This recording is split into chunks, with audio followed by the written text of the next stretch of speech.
rashka boy iyo xabsa kuwiin baa caawa life sweet xilligii suxuurta Soomaaliya anaga wali nooma gaadhin kadibna waa la iswaraystay su'aal bay weydiisay xabsa kuwiin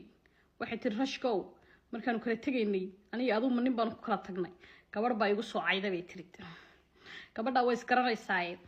su'aashii buu markaa uga jawaabay rashka xabsi cabdi ninay ku kala tageen ani adanin ma ku kala tagnay أعوذ بالله من الشيطان الرجيم يعني كلا تجي يعني خوف لنا كدم بيع عملها ها نينو ها حبسه نين درتد وعبدي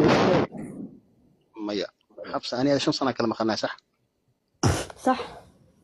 واللي جي صومالي وحوي من تقانا وكذا ما تعرف حصوف فلسطها إذا أرتو هذا رشكة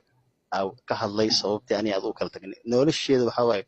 إلا ما أنت إله مرغاتي واللي جي هل خوف ما أنت أوج حتى ما ذاتك حتى إيده ما لك صوبت وين أنا أوج كلا تجني خوف أوج ملء لكن وحس وحكم جنا هذا النين يكون كلا تجني وروح حس إلهك بخني بسم الله haddana waxa la isweydiiyay su'aal kale oo ah inay isku noqon karaan rashka weydiiyay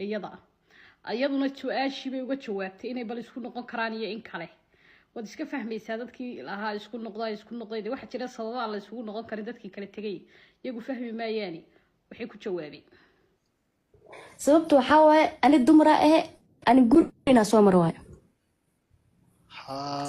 لا إله إلا الله محمد رسول الله ولا رنتا والله because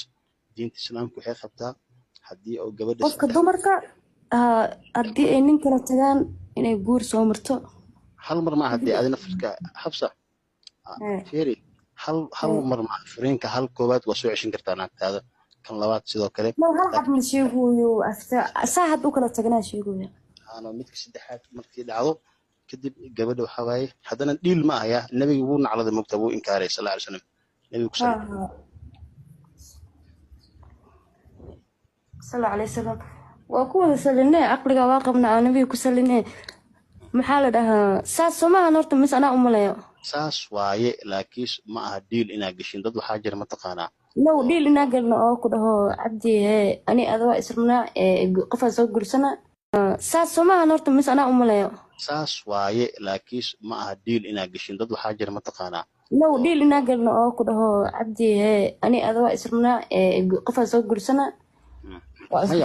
حتى أذن معها يعني ضدك شيء سميان لكن دنبي وين ودين تسلم فيه يعني نك خصمينا تسأل أنا عمل حسمينا قف أخانه ونن عمل آخر أني سحيب فيه قفتان ونوكل لما تصدق مراكل تقني قالوا حسميني العقدان قاضي صاحب